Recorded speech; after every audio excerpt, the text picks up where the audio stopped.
Okey, sebelum ni kita dah belajar tentang haba pembedakan. So, kita continue lagi iaitu dalam haba pembakaran. Apa itu haba pembakaran? Haba pembakaran ialah perubahan tenaga apabila 1 mol bahan api, apabila 1 bahan api dibakar dengan lengkap dalam berlebihan oksigen. Yang ni kena hafal ya. Pembakaran adalah suatu tindak balas kimia antara bahan api dengan oksigen. Mesti ada bahan api, mesti dengan oksigen untuk dia nak bebaskan haba. So, haba, dia akan campur bahan api, dia punya persamaan ya. Bahan api akan tambah dengan oksigen, dia akan hasilkan karbon dioksida dengan hidrogen. Ini mesti dia punya point lah yang awak kena hafal untuk haba pembakaran. So, tindak balas pembakaran dia merupakan suatu tindak balas eksotermik. Bahan api yang biasa digunakan, bahan api adalah bahan kimia yang apabila dibakar dalam oksigen dia akan menghasilkan satu tenaga. So, biasanya bahan api yang digunakan contoh alkohol, gas asli, gas metana dan juga petroleum. So, semakin banyak bilangan atom karbon dalam atom hidrogen per molekul alkohol, semakin banyak haba dibebaskan. So, nilai bahan api ialah satu ukuran kandungan tenaga dalam sesuatu bahan api. So, bahan api yang kita nak pilih ni mestilah dia mempunyai nilai haba yang tinggi. So, harga dia mestilah murah, senang didapati dan tidak mencemarkan alam. So, dia memerlukan ruang penyimpanan yang kecil dan juga senang digunakan. So, ini adalah contoh bahan api dan juga nilai pembakaran. Mentana. Dia kata tadi semakin tinggi karbon dioksida, semakin tinggi karbon, bilangan karbon tu semakin tinggi kan. So, kita tengok mentana, karbon dia C je. So, dia dapat negatif 89 compare dengan glukosa. Glukosa tinggi kan. So, C6. So, bila C6, bila awak tengok dia tinggi compare dengan mentana. Kalau butana pun tinggi juga. Lagi tinggi daripada glukosa lah. Yes. Yang ni sebab dia ada oksigen. That's why lah. Yang ni butana paling tinggi sebab dia mempunyai bilangan karbon dioksida tinggi dan juga hidrogen pun tinggi. Bila kita tengok yang bahagian hidrogen H2 tapi tak ada karbon. So, dia paling rendah. Boleh tak?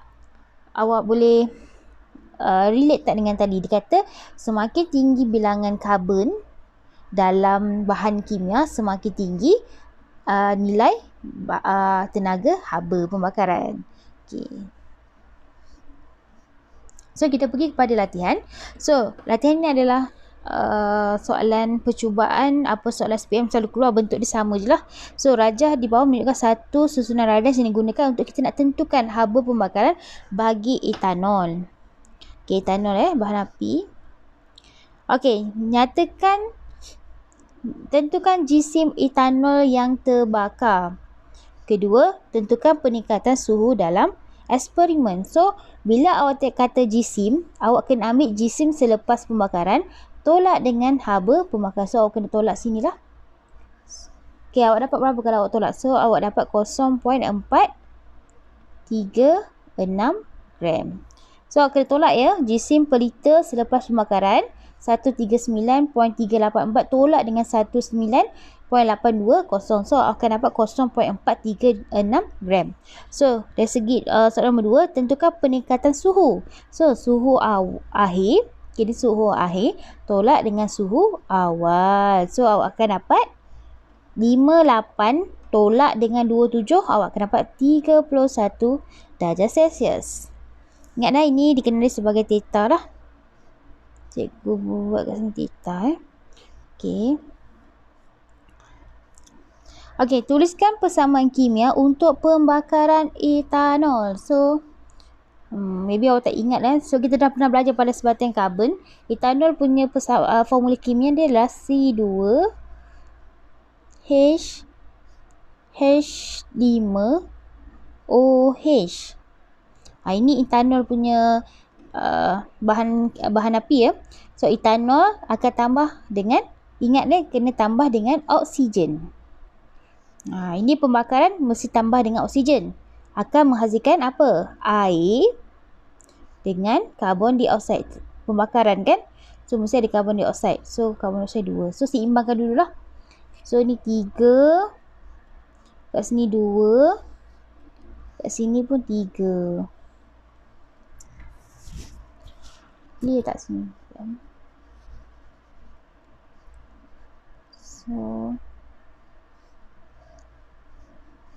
So akan dapat sini CO2 tambah dengan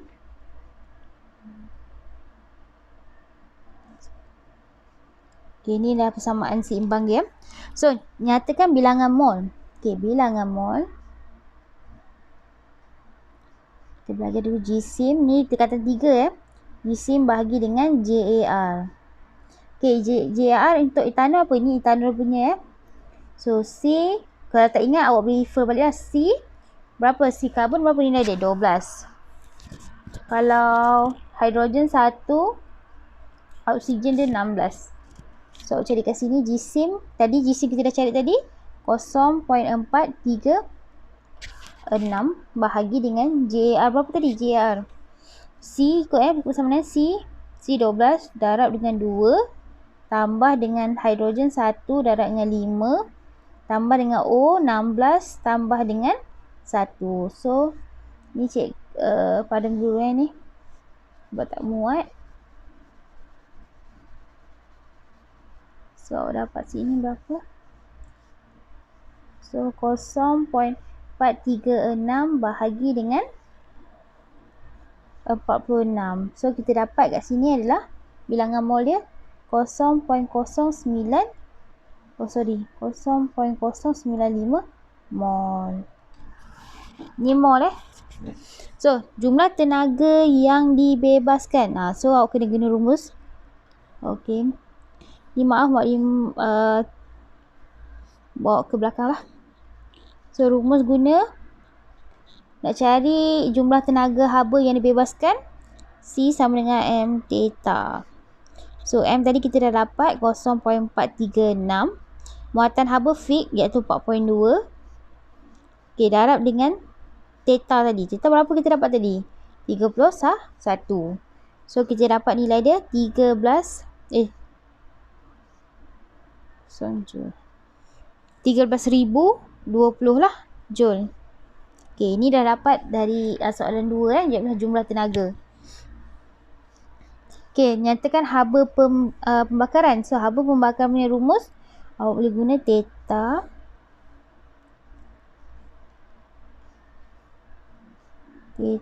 sama dengan MC theta bahagi dengan mol lah.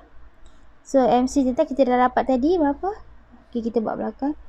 13020 lah. Kita dapat tadi 1320 mol tadi kita dah dapat 0.0095. So, kita dapat sini 13,052,6 joule mol negatif 1. Tapi kita kena tukar kepada bentuk padam sekejap. Ini padam bila dia kata haba pembakaran, kita dah dapat nilai yang ni. Kita kena tukar kepada bentuk joule lah, kilojoule lah. So, dapat tukar kepada kilo 370.53 kilojoule negatif 1. Tapi ingat dia ni exothermic. So, tak negatif depan lah. Boleh.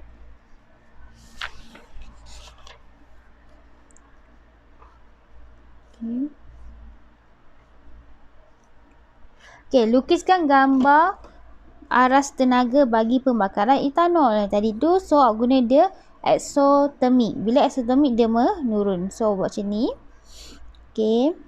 So, ini energi tenaga. So dia akan nampak sini. Dia menurun kan?